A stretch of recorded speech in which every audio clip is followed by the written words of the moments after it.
نصلی علی رسول الکریم اما بعد اعوذ باللہ من الشیطان الرجیم بسم اللہ الرحمن الرحیم قل ادعوا الذین زعمتم من دونہ فلا یملکون کشف الضر عنکم ولا تحویلا اولئک الذین یدعون یبتغون الی ربہم الوسیلۃ ایہم اقرب ویرجون رحمتہ وَيَخَافُونَ عَذَابَهُ إِنَّ عَذَابَ رَبِّكَ كَانَ مَحْذُورًا وَإِن مِّن قَرْيَةٍ إِلَّا نَحْنُ مُهْلِكُوهَا قَبْلَ يَوْمِ الْقِيَامَةِ أَوْ مُعَذِّبُوهَا عَذَابًا شَدِيدًا كَانَ ذَلِكَ فِي الْكِتَابِ مَسْطُورًا وَمَا مَنَعَنَا أَن نُّرْسِلَ بالآیات الا ان کذب بها الاولون وآتینا ثمود الناقۃ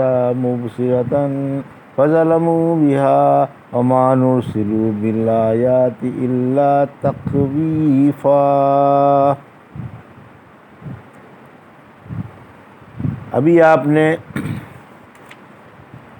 سورہ بنی اسرائیل کی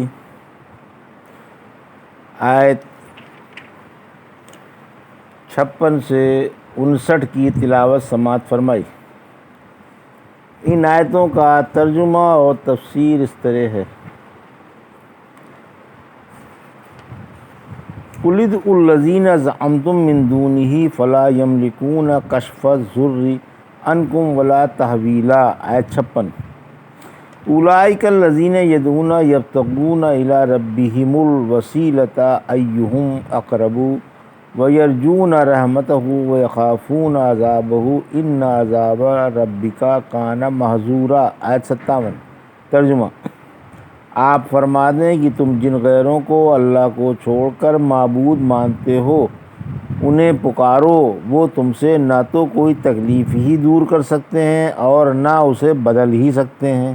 جنہیں یہ پکارتے ہیں وہ تو خود ہی اپنے رب کے قرب کے متلاشی رہتے ہیں کہ ان میں سے کون اللہ سے زیادہ قریب ہے، اور اللہ کی رحمت کے امیدوار اور اس کے عذاب سے خوفزدہ رہتے ہیں۔ واقعی آپ کے رب کا عذاب ڈرنے کے لائق ہے۔ یہ تھا ترجمہ سورہ بنی اسرائیل کی آیت 56 اور 57 کا تفسیر۔ آیت 56: جھوٹے معبود نفع نقصان پر قادر نہیں، یعنی آپ ان مشرکوں سے فرما دیں جو غیر اللہ کے پرستار ہیں کہ تم اپنے دیوی دیوتاؤں کو پکارو اور ان کی طرف متوجہ ہو کر دیکھو، کیا یہ تمہارے کسی کام آ سکتے ہیں؟ یقین مانو یہ تو نہ تم سے کوئی تکلیف دور کر سکتے ہیں اور نہ کسی کے اوپر تمہاری تکلیف ڈال سکتے ہیں۔ ان چیزوں پر قادر تو اللہ ہی ہے جو تنہا ہے اور جس کا کوئی شریک نہیں، جس کے اختیار میں مخلوق ہے اور جس کا حکم کائنات پر چلتا ہے۔ فرشتے مسیح اور عزیر خود اللہ کے قرب کے متلاشی ہیں۔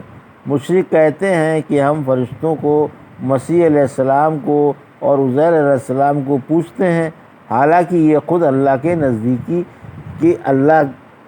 کی نزدیکی کے متلاشی ہیں۔ عبداللہ فرماتے ہیں مشرک جنوں کے پرستار تھے وہ مسلمان ہو گئے تھے، مگر یہ مشرک اب تک اپنے شرک پر اڑے ہوئے تھے۔ ابن مسعود تعالیٰ فرماتے ہیں یہ آیت ان عربوں کے بارے میں اتری جو جنوں کے پرستار تھے، پھر جن تو مسلمان ہو گئے، ان کے پجاریوں کو ان کے اسلام کی خبر بھی نہ ہوئی۔ آیت 57: خوف و رجا کا بیان۔ پھر فرمایا کہ وہ امیدوار رحمت ہیں اور عذاب سے سہمے ہوئے ہیں۔ دراصل تکمیل عبادت خوف و رجا ہی سے ہوتی ہے۔ خوف سے انسان گناہوں سے باز رہتا ہے اور امید سے نیکیاں کثرت سے کرتا ہے۔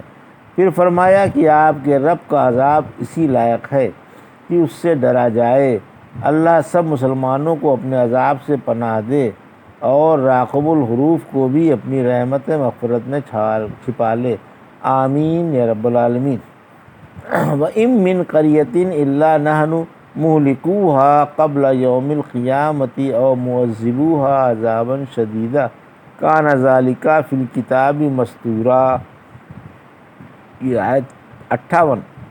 ترجمہ: اور کافروں کی ایسی کوئی آبادی نہیں جسے ہم قیامت سے پہلے تباہ نہ کر دیں، یا اسے سخت سزا نہ دیں، یہ بات کتاب میں مندرج ہے۔ یہ تھا ترجمہ آیت 58 کا۔ تفسیر: قیامت سے پہلے کافروں کی ہر بستی تباہ ہو جائے گی۔ لوح محفوظ کی تحریر کا بیان ہے۔ اس آیت میں ہے کہ کافروں کی ہر بستی پر تباہی آنے والی ہے کہ اس کے تمام باشندے عذاب سے تباہ کر دیے جائیں گے، قتل کا عذاب بھیجا جائے گا یا جس عذاب کو اللہ چاہے بھیج دے۔ دراصل تباہی اور عذاب نافرمانیوں اور گناہوں کی وجہ سے آتا ہے، جیسا کہ اللہ نے گزشتہ قوموں کے بارے میں فرمایا۔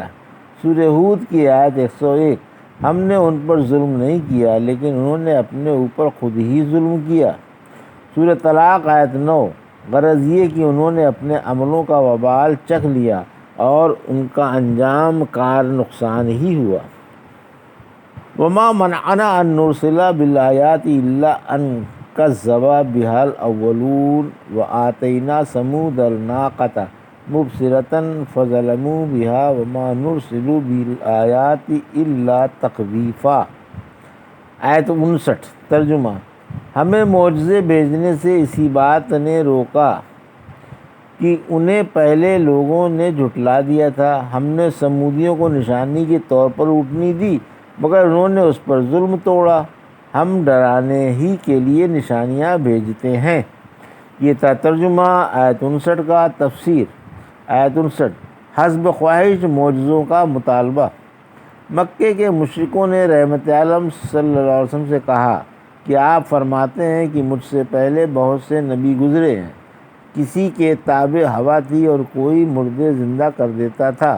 اگر آپ کو ہمارے ایمان لانے کی اور اپنی تصدیق کرانے کی تمنا ہے تو آپ اللہ سے دعا فرمائیں کہ ہمارے لیے صفا پہاڑ سونے کا بنا دے۔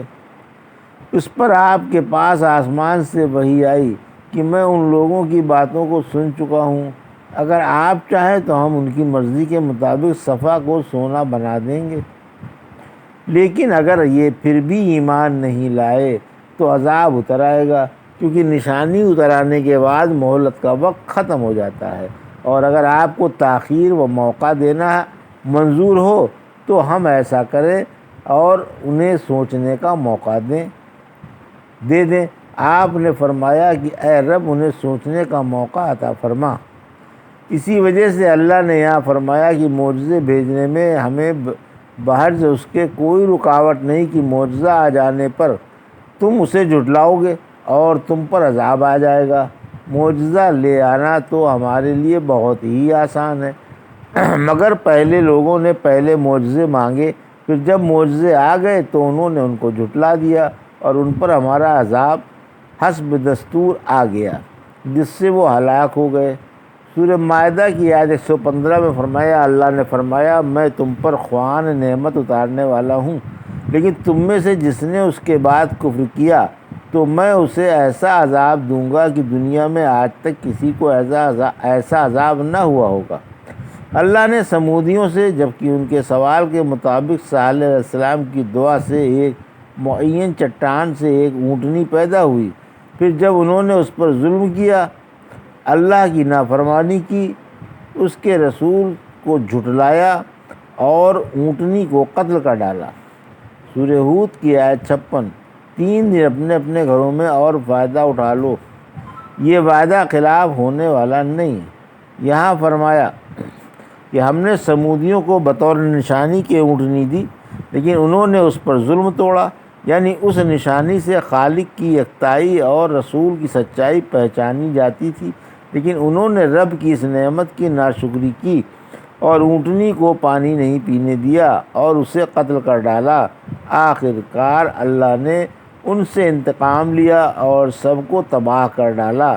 پھر فرمایا کہ ہم نشانیاں تو ڈرانے ہی کے لیے بھیجا کرتے ہیں۔ یہ تھا سورہ بنی اسرائیل کی آیت 56 سے 59 کا ترجمہ اور تفسیر جو بھی آپ نے سماعت فرمائی۔ بارک اللہ لی و لکم فی القرآن الحکیم ونفعنی وایاکم بآیات الذکر الحکیم۔